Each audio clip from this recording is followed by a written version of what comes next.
Welcome into 5 Wide Fantasy. Today's video, running back rankings for week 7 of the fantasy football season. We go through our top 30 on the week. I'll talk about some guys that are missing on the list, some guys I'm low on, some guys I'm high on. If you guys enjoy the video, let me know. Subscribe to the channel if you enjoyed. Like the video, comment down below with any start or sit decisions. And as well, I was going to get to Thursday Night Football with our Betfred Boost, our friends over at Betfred, the sponsor of the show. Bet 50, get 250 in the NFL or any sport you're looking to bet on. But I'm scrolling through my phone, and you guys might not be able to see this, but you can literally scroll like you're scrolling Twitter to look at the Saints injury report. It is a long list. So it's Wednesday, we're recording. I'm not sure I want to get into any picks. I think if you're going to be betting on this game, you're going to need to see how these injuries shake out with the Saints. And a quick starter sit, hopefully Chris Olave. It looks like Chris Olave plays and Alvin Kamara plays, who we've got in our rankings here. But we are live every day at 12:30, Lines at Lunch on the OwnersBox Twitch channel. So you can check out our picks there as well. That show also sponsored by Betfred. So let's get to the top 30 at the running back position for the week, starting with Mr. Austin Eckler coming off another massive week on the reception front. Eckler going up against the Seattle Seahawks, who are 28th in fantasy points allowed, firing away each and every week on Eckler. At number 2, Saquon Barkley.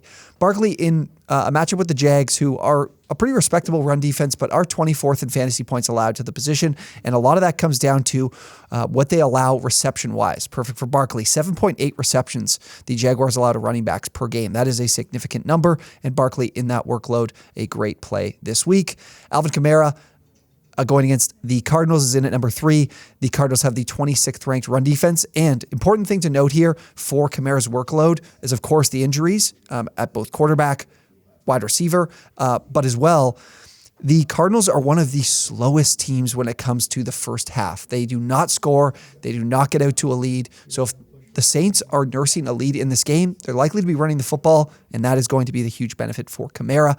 At number 4, Nick Chubb going against the Ravens. The Ravens have been pretty good fantasy points-wise, 12th in fantasy points allowed to the position, but 24th in rushing DVOA. So I'm not crazy high on Chubb compared to other weeks where his finishes have been as like a top 2 back on the season, but still player we're firing away on, of course. Christian McCaffrey in at 5 in a very difficult matchup, but the quarterback position here is a mess, and Tampa has benefited. They're 4th in fantasy points allowed, but nobody wants to run the ball against them, and I think a lot of that comes back to their reputation from last season. I don't think they're anywhere near as good, especially if Akeem Hicks potentially misses another game here as well. I just don't think this front is as good as it's been in years past, and with the quarterback situation in Carolina, it might be Jacob Eason at QB. McCaffrey, as we saw last week, is just the straw that stirs the drink. So nothing's going to change on that front in my mind with McCaffrey. At 6, rounding things out, Leonard Fournette going against the Panthers, who are 26th in fantasy points allowed to the running back position. All right, flipping things over to the next 6 here in our top 12, our RB1s on the week. Josh Jacobs, the Raiders, going against the Houston Texans. Jacobs coming off a massive week 6 that was. They were just on a bye, but a huge week against the Kansas City Chiefs. And here's another spot for him to continue to produce in this Josh McDaniels offense that is very reliant on running the football, and that is great for us as Josh Jacob managers. The Texans, 31st in fantasy points allowed and 31st in run defense. So this is a good matchup for Jacobs. At 8, Ramondre Stevenson. Damian Harris was practicing last week. I still think it's a little too soon. I don't think he plays this week. They're going against the Are they going against the Commanders? No, I have that wrong. They're not going against the Commanders. But a good, not the greatest matchup here, but 5th in DVOA, 22nd in fantasy points. So nevertheless, I think the Patriots can still move the ball. Derrick Henry is up at number 9. The Titans and the Colts. This is a tough matchup for Henry, no doubt about it, but he is how this team relies on moving the ball. The Colts are 6th in run defense. Or 10th in run defense and 6th in fantasy points allowed to the position. 21st, but they are 21st in fantasy points allowed to the position. So they've been allowing fantasy points. I think that comes down to just some gross games that teams have looked to run the ball. But anyways, down to 10, Joe Mixon going against the Falcons, who are surprisingly 9th in fantasy points allowed, but the Bengals at home here. Mixon just incredibly involved on the ground in positive game scripts. This team will run the hell out of the ball, so I have no problem with Mixon as a top 12 back this week. Jeff Wilson in at 11, going against the Kansas City Chiefs. The Chiefs allow the most receptions per game to the running back position, so this could be a nice boost for Jeff Wilson, and that is the reason that they're 20th in fantasy points allowed to the position. The Chiefs, their defensive style, that too high shell, keeps a light box, which makes it easy for the backs to find space on the ground, and then also getting tons of check down work through the air. So Jeff Wilson has the upside to have a great week this week. Rounding out the top 12 is Kenneth Walker. The Chargers are a great matchup for running backs. They're 29th in fantasy points allowed. The Seahawks should be able to move the ball on the ground at will against this Chargers team. Kenneth Walker is in for a big day as an RB1 on the week for me.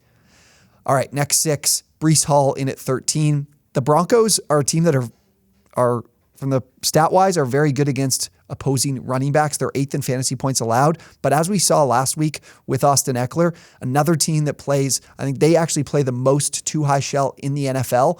And this is another opportunity for running backs to scoop up those receptions. So whether or not Breece Hall is efficient on the ground would be a plus for us in this spot. But I expect him to pick up a number of receptions in this game and be able to give himself a very high floor this week. And potentially, if he finds the end zone, we reach that ceiling. At 14, Jonathan Taylor, someone we haven't seen for a little bit now. This is a really tough matchup, very tough matchup. I think Taylor's going to be back this week. The Titans, though, 3rd in rushing DVOA and 4th in run defense. This isn't a player I'm really ever willing to sit when he's available, but I have him outside of my top 12 this week. At 15, Aaron Jones, Packers. The Packers are the ones going up against the Washington Commanders. The Commanders are 5th in run DVOA, so they've actually been a serviceable team against the run. The problem is they've been in a trailing game script just all the time this season, so teams have been running the ball a fair bit. That's why they're 22nd in fantasy points allowed to running backs. Aaron Jones, the Green Bay Packers, I think they have an easy bounce back here. This is a very soft game for them offensively to be able to move the ball, so I think Jones will play a big part in that. But again, the Commanders' run defense is strong, so this is more of a play on Jones as a receiver in this game. That's why I don't have him as a top 12 back on the week. At 16, Brian Robinson. Second time here as an RB2 for me on the week. This is a fantastic matchup for Robinson. He's a player I've been trying to trade for. The Packers are 32nd in run DVOA. That is last in the NFL and 25th in fantasy points allowed to running backs. Very easy to move the ball on the ground against this team. Taylor Heineke in a QB as well. Carson Wentz is out for the next little bit. Could that have an impact on their style of play here? I think Brian Robinson, as much as I don't love his talent, it's clear Ron Rivera wants him to be the number one guy. He has a big week this week yet again. At 17, again, early in the week here, so I do lean on the side of players that are hurt and are questionable to be out. Right now, if Kenyon Drake is the number one back for the Ravens and J.K. Dobbins is out, Kenyon Drake has to be an RB2 this week. The Browns are bottom 3 in every important metric I look at: tackling, run defense, DVOA, and fantasy points. Bottom 3 in all of those categories. Some of them they're dead last. This is a great team to be able to run the ball against. Kenyon Drake coming off a great week last week that nobody probably benefited from, but this is a good matchup here. And if he is alone in this backfield, if he's working with, who's left there? They've let Tavius Justice Hill is hurt. I don't even know off the top of my head who the other guy is, so it's Kenyon Drake. At 18, rounding out the top 18, Ezekiel Elliott against the Detroit Lions. They are last in fantasy points allowed to the running back position. This is going to be a tough game for the Lions on both sides of the ball, but Ezekiel Elliott, I think Dallas will be leading in this game against a Detroit team where I think they can make a lot of plays defensively. So give me Zeke as an RB2, a mid-level high upside RB2 against the Lions' very poor defense. At 19, Raheem Mostert, the trade target I've been talking about, going against the Steelers, who are 23rd in fantasy points allowed. They are 6th in run defense grade from PFF, so some respect in terms of their defensive play. But again, this is a team that is trailing quite a bit, so gives teams the opportunity to run the ball. If Tua is back, I expect the Dolphins to take care of business in terms of the win column here. And if they are, Mostert, as the lead guy, the clear lead guy in Miami, will be able to benefit from that significantly. All right, at 20, DeAndre Swift, someone we haven't been able to talk about for a little bit here. I'm very excited to see if he'll be back this week.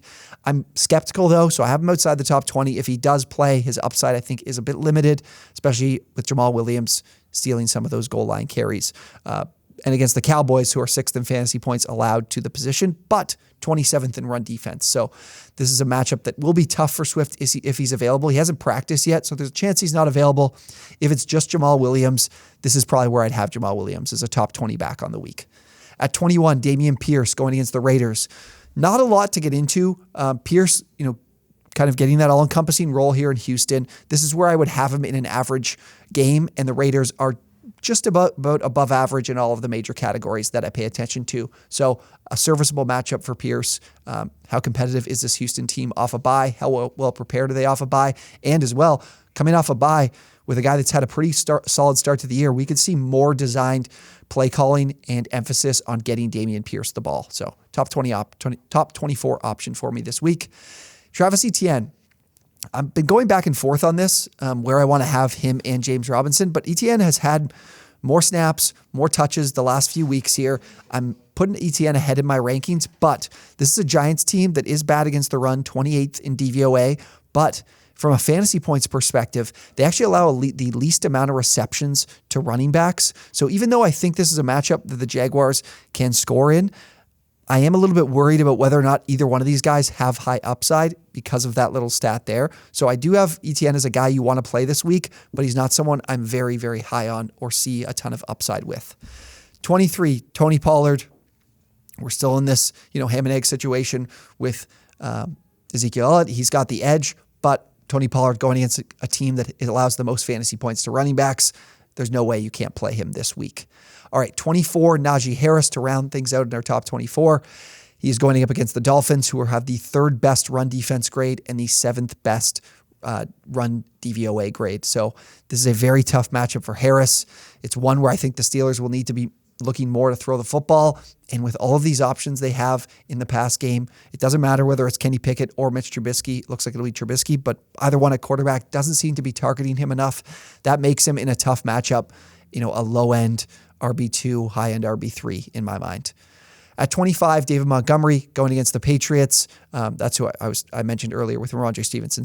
Against Chicago is who the Patriots have on Monday night. So it's a good matchup for Ramondre. But for Montgomery, the Patriots are second in fantasy points allowed to the running back position, and it's because they haven't allowed a rushing TD yet this year.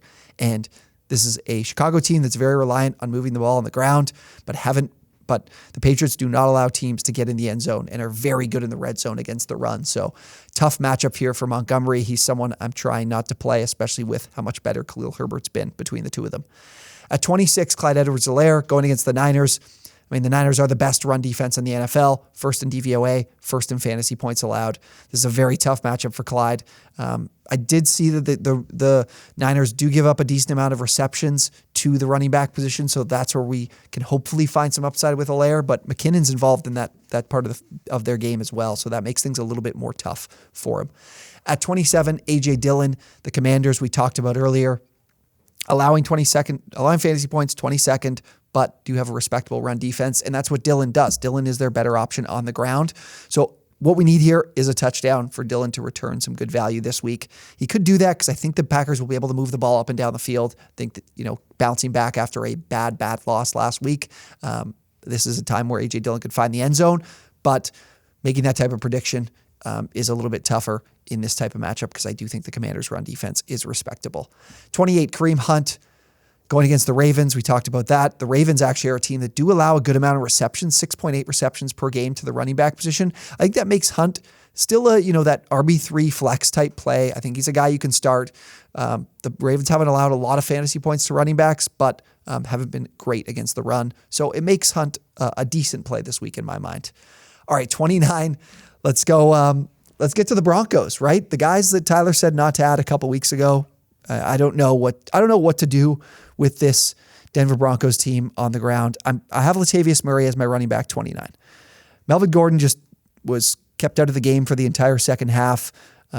Things just don't look good on that offensive sideline every time the TV pans over to them. Murray was good in his looks, and he arguably though he should have been better because the Chargers are a terrible run defense.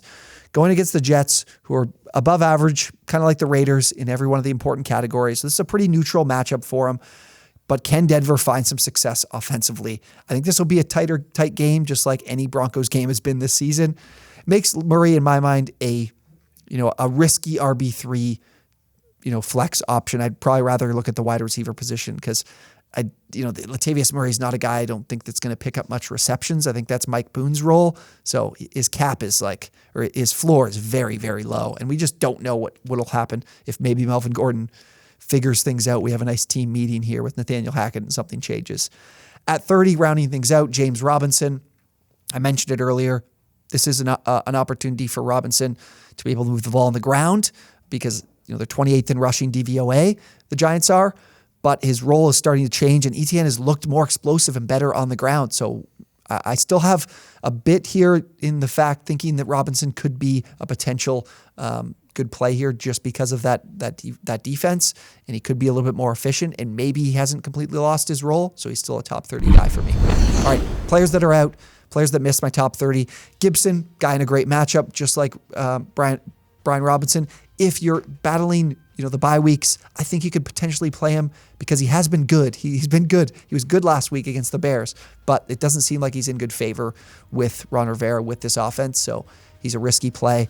If I'm playing one of the Atlanta backs I watched last week, Caleb Huntley is the guy for the better option for the Falcons in my mind than Tyler Algier because he seems to be their favorite player inside the 20, and I think he's looked a little bit better running the ball, but he's still my running back 34.